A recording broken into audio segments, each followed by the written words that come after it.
प्यारे बच्चों, आइए फिर से इस क्लास में स्वागत है उज्ज्वल एकेडमी के यूट्यूब प्लेटफॉर्म।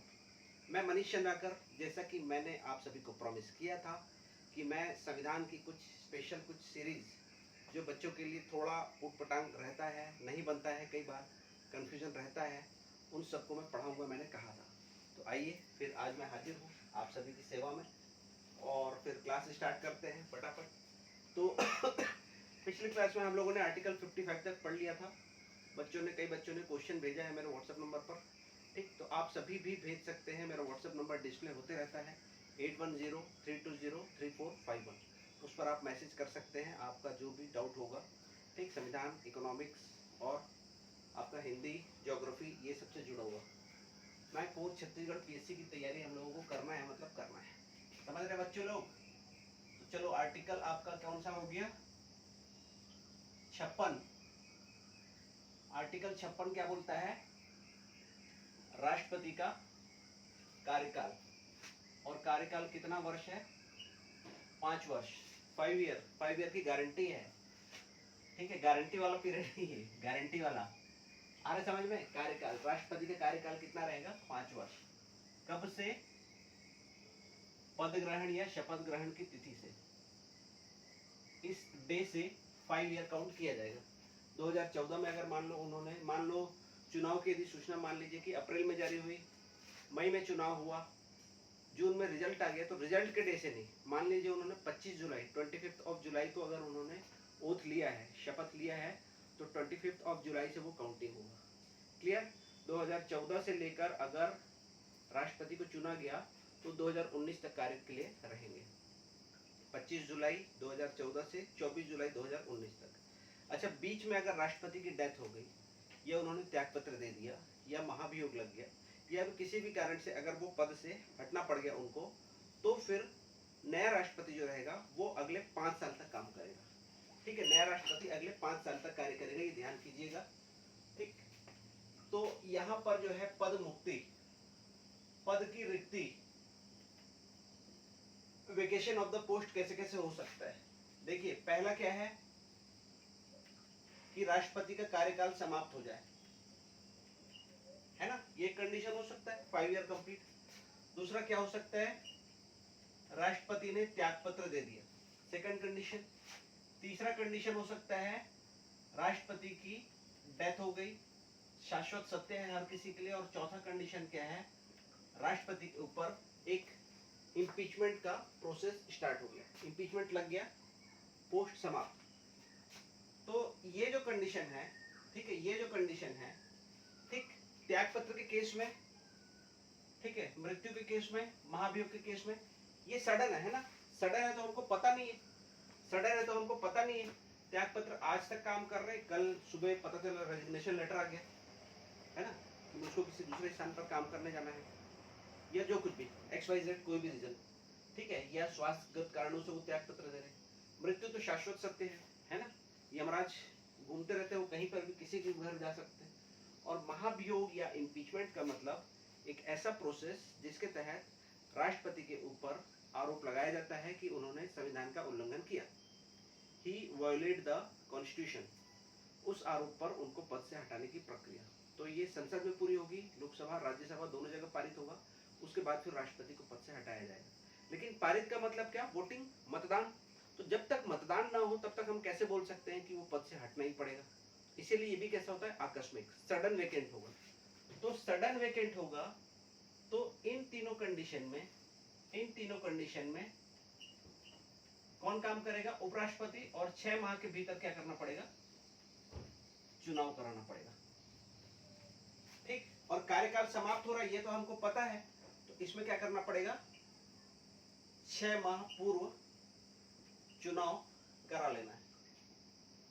मतलब पद समाप्ति मान लीजिए कि जुलाई में हो रही है, तो जनवरी से जुलाई के बीच में कभी भी आपको इलेक्शन करा लेना है, ताकि पोस्ट क्या है, 2 लोगों के कार्यभार संभालने की ड्यूरेशन में आपका कोई गैप ना आए। राष्ट्रपति का पद शाश्वत रहेगा, मैंने बताया था, भारत का एक राष्ट्रपति होगा, मतलब होगा। कोई भी अगर व्यक्ति अगर राष्ट्रपति है, किसी कारण से काम नहीं कर रहा है, तो पूरा सिस्टम बनाया गया है, वो ना हो तो उपराष्ट्रपति, उपराष्ट्रपति ना हो तो chief justice of India supreme court के, वो ना हो तो सुप्रीम कोर्ट का कोई वरिष्ठतम, मतलब सुप्रीम कोर्ट का अन्य वरिष्ठतम न्यायाधीश। सुप्रीम कोर्ट में टोटल 34 जज हैं, 1+33। तो अगर नंबर 1 नहीं है तो नंबर 2, वो नहीं है तो नंबर 3, नंबर 4, ऐसे करके 34 तक। उसके आगे का मत सोचना, ठीक है। 34 लोग बहुत होते हैं, देश में रहेगा कोई ना कोई, किसी न किसी को बना दिया जाएगा। तो ये कार्यकाल समाप्ति, ऐसे त्यागपत्र, मृत्यु, महाभियोग, इन तीनों कंडीशन में क्या रहेगा, 6 माह के भीतर चुनाव। अच्छा, अगर यहाँ पर एक स्पेशल कंडीशन है ना, यहाँ पर एक स्पेशल कंडीशन है। ये कंडीशन तो आप जानते हो, त्याग पत्र दिया तो फिर अब पदभार कौन संभालेगा। अगर त्याग पत्र हुआ, अगर मृत्यु हुआ, अगर महाभियोग हुआ, तो इस पद को कौन संभालेगा, पद कौन संभालेगा इस वेकेशन के बाद। तो यहां पर तो नया राष्ट्रपति, और ऐसे आकस्मिक विज्ञप्ति में कौन संभालेगा, vice president, vice president and vice president, यही लोग संभालेगा, ठीक। Vice president, vice president, vice president, इन तीनों कंडीशन में। ये ना हो तो कौन, सीजीआई, सीजीआई, सीजीआई, तीनों सेम ही है, एक ही जगह लिख सकते हैं, ठीक है। तीनों कंडीशन में क्या रहेगा, कौन संभालेगा, वाइस प्रेसिडेंट, वाइस प्रेसिडेंट, ठीक है। तीनों कंडीशन में कौन संभालेगा, वाइस प्रेसिडेंट, वो ना हो तो सीजीआई, और वो ना हो तो कौन संभालेगा, आपका अन्य वरिष्ठतम न्यायाधीश, जो भी सीनियर मोस्ट जज होगा, अवेलेबल हो। अच्छा, एक कंडीशन है, वाइस प्रेसिडेंट अगर ये त्याग पत्र होगा, है ना, त्याग पत्र की जानकारी, एक कंडीशन ध्यान कर लेना, त्याग पत्र किसको देता है, राष्ट्रपति। प्रेसिडेंट जो है त्याग पत्र किसको देता है, वाइस प्रेसिडेंट को। प्रेसिडेंट का त्याग पत्र जाता है वाइस प्रेसिडेंट को। तो त्याग पत्र की तुरंत जानकारी वो किसको देना है, लोकसभा अध्यक्ष को देगा।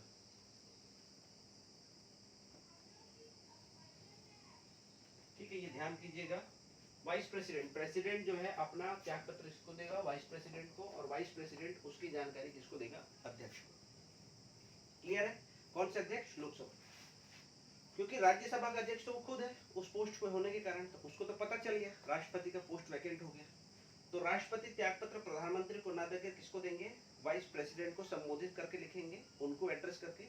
और ये जो उपराष्ट्रपति है, ये जो उपराष्ट्रपति है, इसकी तुरंत जानकारी किसको देंगे, स्पीकर ऑफ द लोकसभा, तुरंत उसकी जानकारी देंगे, ना कि आपका प्रधानमंत्री को। क्लियर। अच्छा, एक स्पेशल कंडीशन यहाँ पर, ये वाला, इस वाले में है ना, ये वाला तो सारा हो गया। अगर नया चुना गया राष्ट्रपति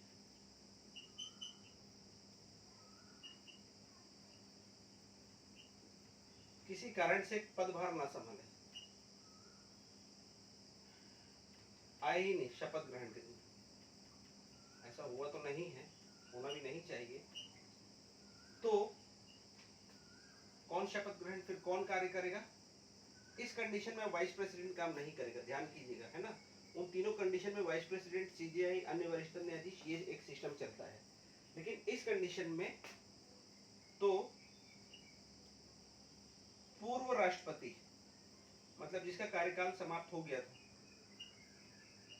वही कार्य करेगा, ठीक है, वही कार्य करेगा, ना कि नया राष्ट्र, मतलब नया राष्ट्रपति अगर किसी कारण से पदभार न संभाले, मना ही कर दिया, चुनाव हो गया, सारा कुछ हो गया, जिस दिन पहुंचना है उसी दिन सुबह सुबह उन्होंने मना कर दिया, आई कांट कम, ठीक, मैं नहीं आ सकता, कोई भी कारण, XYZ, कोई भी कारण।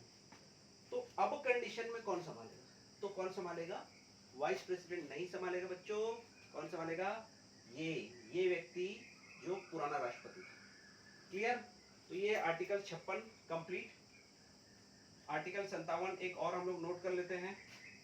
आर्टिकल 57 क्या है हमारे पास, पुनर्नियुक्ति, रीअपॉइंटमेंट। तो रीअपॉइंटमेंट क्या है, रीअपॉइंटमेंट, भारत का संविधान मौन है, संविधान ने मना नहीं किया है कितने बार चुना जा सकता है, इसीलिए क्या बोलते हैं हम लोग, संविधान क्या है, साइलेंट है।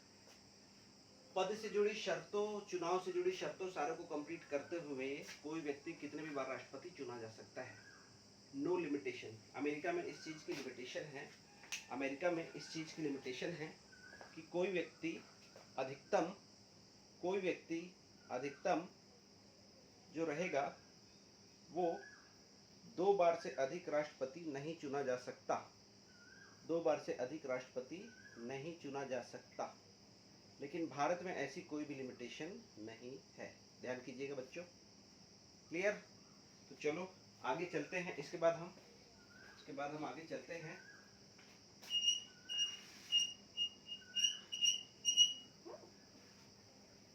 और हम चलते हैं बच्चों आर्टिकल 58 पर। हम चलते हैं बच्चों आर्टिकल 58 पर।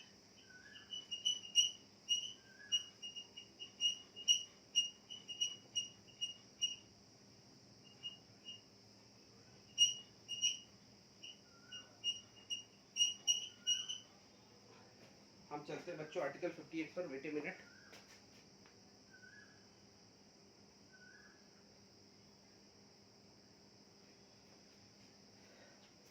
तो आर्टिकल 58 क्या कहता है? आर्टिकल 58 के बारे में भी हम जानकारी ले लेते हैं कि आर्टिकल 58 क्या कहता है। ठीक, आर्टिकल 58 क्या कहता है इसके बारे में भी हम जानकारी ले लेते हैं थोड़ा।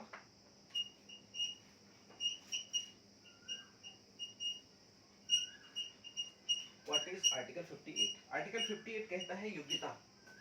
आर्टिकल 58 कहता है योग्यता, राष्ट्रपति पद से जुड़ी हुई योग्यता। आर्टिकल 58 क्या कहता है? योग्यता, एलिजिबिलिटी। तो देखिए इसमें कुछ संविधान ने लिखा है।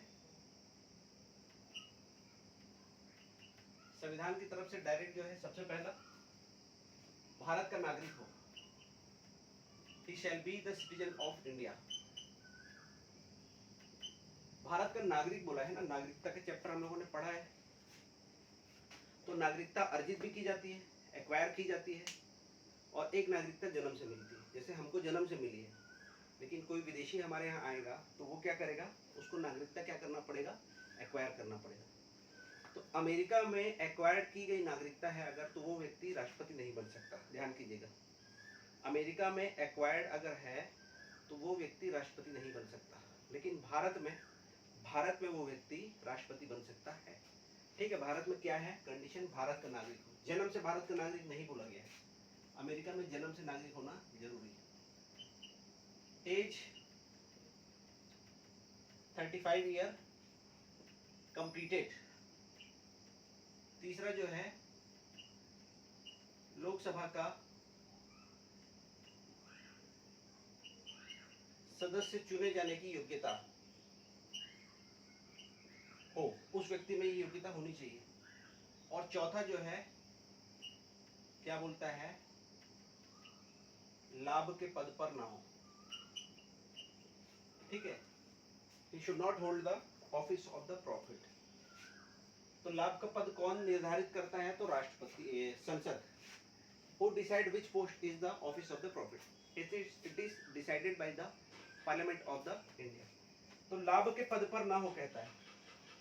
तो कौन कौन सा पद लाभ का पद नहीं है, इन पदों को छूट दिया गया है। राष्ट्रपति, उपराष्ट्रपति, राज्यपाल,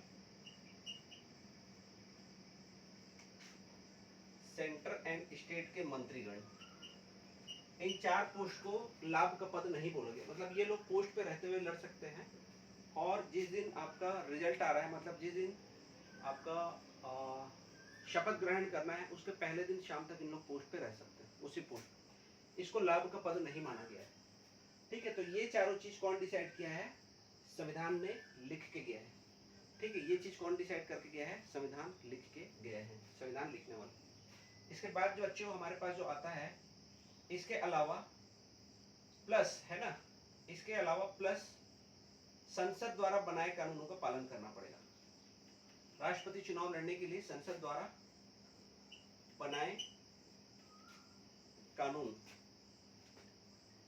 ठीक है, तो ये 4 तो संविधान में लिख के चले गए हैं।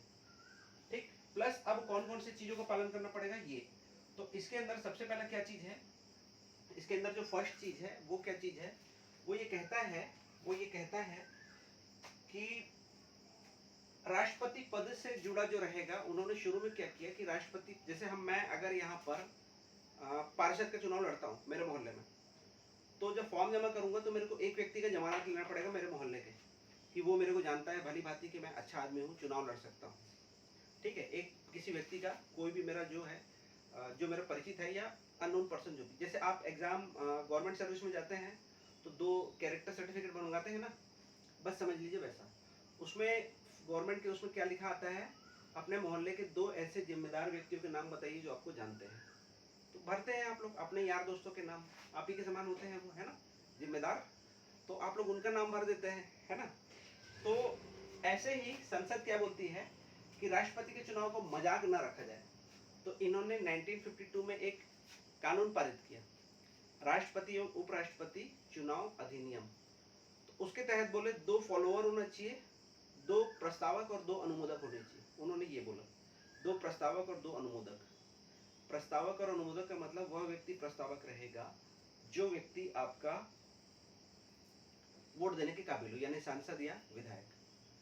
ठीक, सांसद या विधायक, 2 वो अलग 2 ये अलग, टोटल 4 लोग चाहिए जो लोग वोटर हो राष्ट्रपति के इलेक्शन में, है ना। और अलग जो उन 2 लोगों ने प्रस्ताव रखा वही व्यक्ति उसका सपोर्ट करेगा, अनुमोदन करेगा, ऐसा नहीं, अलग अलग 4। ये इसलिए किया गया ताकि सीरियस कैंडिडेट ही वहां पहुंचे। नॉर्मल इंसान अपने गली मोहल्ले के लोगों को जानता है, लेकिन सांसद लोगों से साइन कराना, लेकिन लोगों ने वो भी करवा लिया, तो 2-2 को बढ़ाना पड़ेगा। तो अगला एक समय आया जब इसको बढ़ाकर कितना कर दिए, 20-20 कर दिए। ठीक है, 20-20 कर दिए 1974 में। ठीक, क्योंकि 1969 के इलेक्शन में पाया गया था कि 17 कैंडिडेट ऐसे थे जिनको एक भी वोट नहीं मिला, मतलब ऐसे ही लोग खड़े हो जा रहे हैं उस पर। ठीक, सिंगल वोट भी नहीं मिला, उनके फॉलोअर और प्रपोर्टर लोगों ने भी वोट नहीं किया। सोचिए ऐसा भी हुआ था। तो 1997 में फाइनली जो है आज की डेट में जो कानून, तो वो क्या बोलता है कि 50 प्रस्तावक प्लस 50 अनुमोदक, राष्ट्रपति के चुनाव के लिए वो जो फॉर्म भरेंगे उसमें 50 सांसद या विधायकों का नाम होना चाहिए। ठीक है, जो मतदाता है वो, तो मतदाता कौन है, निर्वाचित विधायक और सांसद लोग, और प्लस अनुमोदन का एक अलग कॉलम रहेगा, उसमें कोई डिफरेंट 50 सांसद और अनुमोदक होने चाहिए। ठीक, और दूसरा जो है 15,000 रुपए की जमानत राशि। ठीक है, 15,000 रुपए की जमानत राशि, ये चीज उनको देना पड़ेगा, ये चीज उनको जमा करना पड़ेगा। अगर उनको 1/6 वोट से कम मिला तो जमानत राशि जब्त हो जाएगी, 1/6 वोट से ज्यादा मिला, ठीक है, तो जमानत राशि वापस मिल जाएगी। कोई हारा कैंडिडेट है तो उसकी भी जमानत राशि वापस मिल जाएगी अगर 1/6 वोट से ज्यादा पा रहा है। 1/6 लीगल वोट पाना है। ठीक, अगर वो उतना वोट नहीं पा रहा है तो जमानत जब्त। क्लियर। तो ये 2 चीज संसद द्वारा बनाए गए कानून, तो ये संसद ने बनाया है, ये योग्यता है। आर्टिकल 59 बोलता है शर्तें, राष्ट्रपति पद से जुड़ी हुई शर्तें। तो राष्ट्रपति पद से जुड़ी हुई शर्तें कौन कौन सी है, राष्ट्रपति पद से जुड़ी हुई शर्तें कौन कौन सी है वो हम देख लेते हैं कि राष्ट्रपति पद से जुड़ी हुई शर्तें। ठीक, तो उसके अंदर क्या रहेगा, उनको जो जो हम फैसिलिटीज दे रहे हैं, है ना, as a president of India the facilities given by us, it is the conditions of the president. तो प्रेसिडेंट के लिए शर्तें क्या क्या है, तो उसमें उनका वेतन, आयकर मुक्त वेतन, फिर आपका पेंशन, फिर सरकारी आवास, राष्ट्रपति भवन, और फिर जो भी फैसिलिटी दे रहे होंगे प्लस भत्ता वत्ता, जो भी उनका जो भी चीजें हैं वो सारा का सारा ये सब दिया जाएगा। तो वेतन कितना है आज की डेट में, 5 लाख हर मंथ, आयकर मुक्त, ये आपका पेमेंट। और पेंशन कितना है, तो 150,000, 1.5 लाख रुपए हर मंथ, ताकि रिटायरमेंट के बाद भी वो किसी के ऊपर डिपेंड ना रहे। ठीक है, इसको बोला गया है 1.5 लाख रुपए आपका पेंशन। क्लियर। तो ये 2 चीज है यहाँ पर शर्तें में, कंडीशंस में, कुल मिलाकर कितनी चीजें, 2 चीजें, इतना आयकर मुक्त वेतन, और कार्यकाल के दौरान ना वेतन कम होगा ना पेंशन। सिर्फ एक कंडीशन में कम होगा, अगर फाइनेंशियल इमरजेंसी है तो, बाकी किसी भी कंडीशन में कार्यकाल के दौरान जो हमने प्रॉमिस किया तो उतना पेमेंट हमको देना है देना है। तो टाइम टू टाइम ये चेंज होता है, कभी 50,000 रहा होगा, फिर 1.5 लाख था, 1.5 लाख से अब कितना हो गया है, सीधे 5 लाख हो गया। ठीक है, पेंशन कितना, 1.5 लाख रुपए महीने का।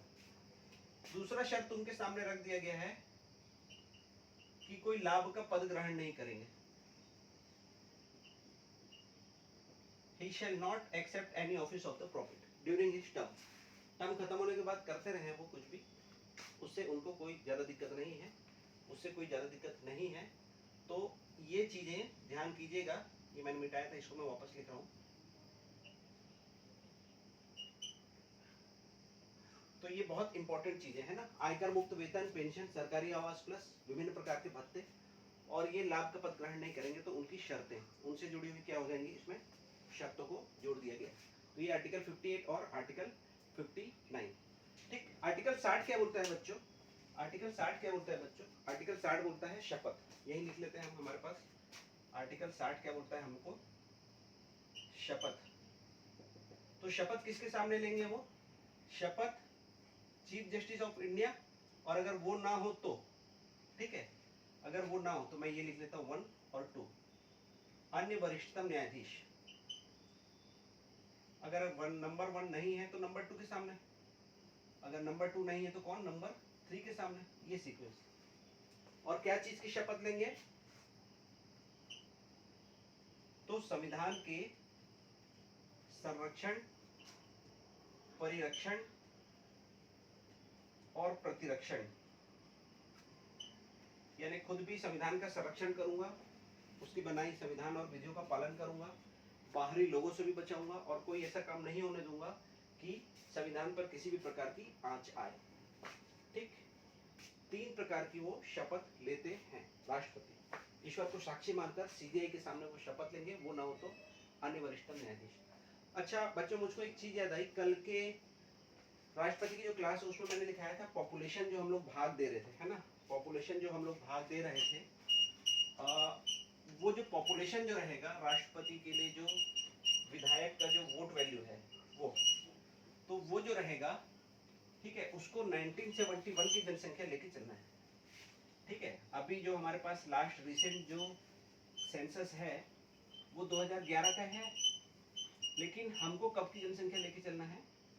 2000 आपका 1971 की जनसंख्या को लॉक कर दिया गया था, क्योंकि 1971 आते आते, ठीक है, 1971 आते आते माना गया था कि भारत ऐसा देश था जिसने सबसे पहले फैमिली प्लानिंग को अपनाया, परिवार नियोजन को अपनाया।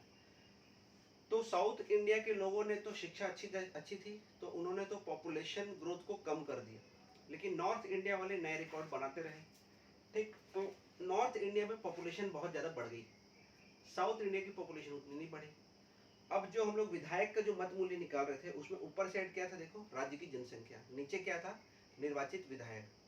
तो अगर ऊपर जनसंख्या लगातार बढ़ रही है तो यानी उसके विधायक का मत मूल्य बढ़ रहा है, यानी नॉर्थ वालों का क्या हो जा रहा है, वोट शेयर, वोट वैल्यू क्या हो जा रहा है, बढ़ जा रहा है। तो भाई उन्होंने तो अच्छा काम किया था साउथ वालों ने, नॉर्थ वालों का बढ़ जा रहा है, साउथ का घट जा रहा है। तो जिन्होंने उस कानून की परवाह नहीं की उनका वोट वैल्यू बढ़ रहा है, जिन्होंने कानून की परवाह की उनका वोट वैल्यू घट रहा है। तो इस मिसबैलेंस को या इम्बैलेंस को सुधारने के लिए क्या किया गया कि लॉक कर दी, 1971 के पॉपुलेशन को लॉक किए, बोले 2000 तक इसी के आधार पर होगी। फिर 2000 में फिर एक संविधान संशोधन कर दिए और 2026 तक 1971 की जनसंख्या को ही आधार मानकर चीज़ों को आगे बढ़ाया जाएगा, इलेक्शन किया जाएगा। आर्टिकल 61 कहता है हमारे पास, ठीक है, आगे अगले आर्टिकल पर चलते हैं हम। आर्टिकल 61 कहता है हमारे पास, आर्टिकल 61 कहता है महाभियोग, द इम्पीचमेंट। इम्पीचमेंट कहाँ से लिए हैं? तो यूएसए से। ठीक है, कहाँ से लिए हैं? तो अमेरिका से ग्रहण। और क्या चीज है ये?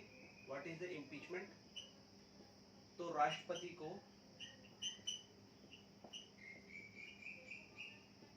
पद से हटाने की प्रक्रिया, the official process to remove the president from his post, the official process to remove the president from his post. ठीक है, ये राष्ट्रपति को उनके पद से हटाने की आधिकारिक प्रक्रिया। राष्ट्रपति ने मान लीजिए कोई ऐसा काम कर लिया, और वो काम क्या रहेगा, आधार क्या है, संविधान का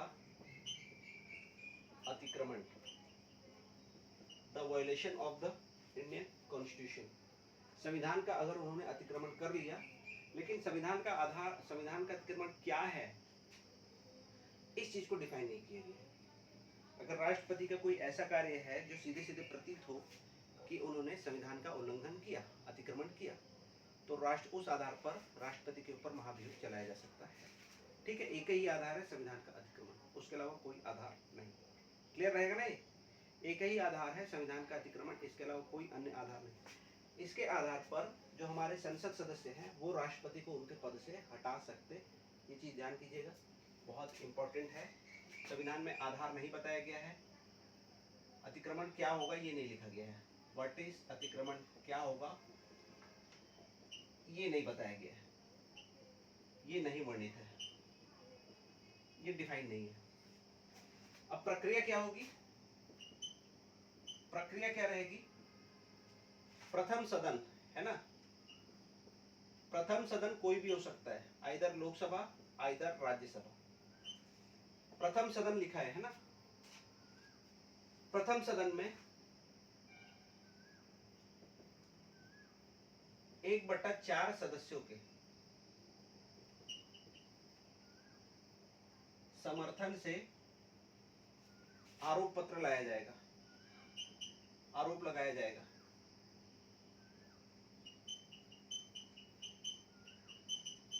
ये फर्स्ट, और प्लस जो भारत के राष्ट्रपति हैं उनको 14 डेज नोटिस, 14 डेज में 14 डेज का नोटिस, 14 डेज पहले सूचना,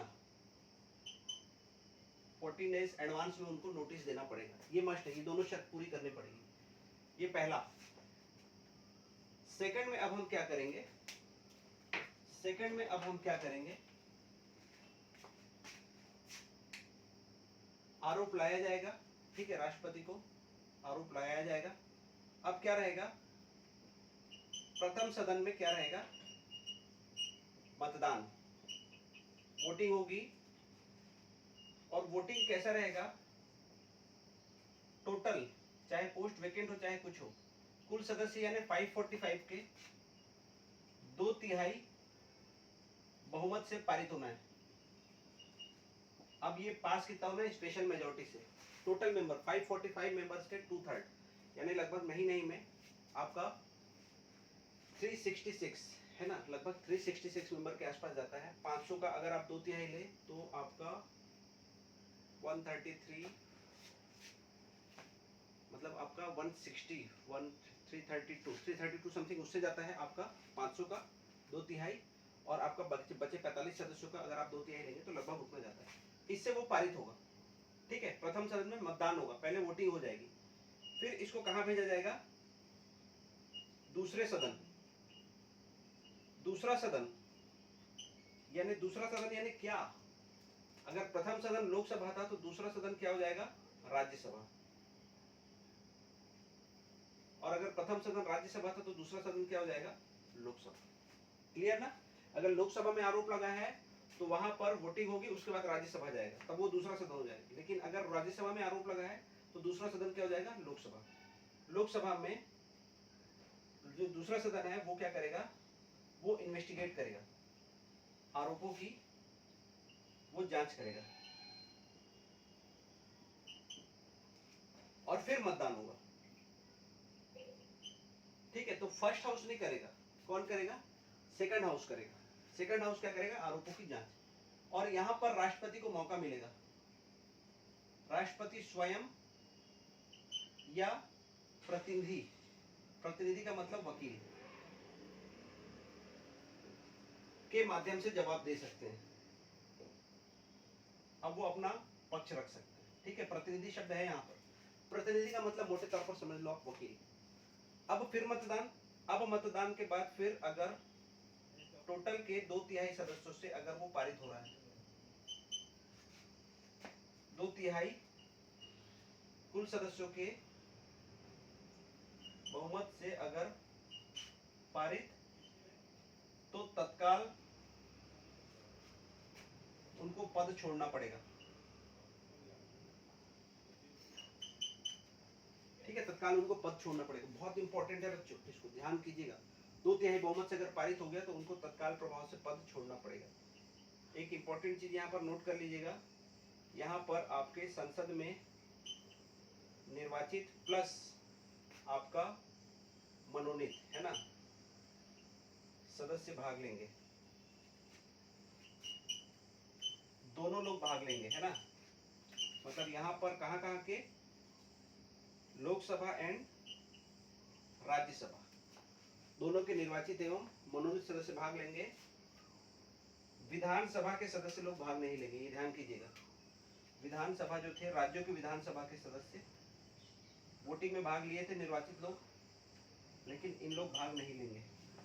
और एक इंपॉर्टेंट लाइन और कि ये क्या है, एक अर्ध न्यायिक प्रक्रिया है, क्वासी जुडिशियरी प्रोसेस।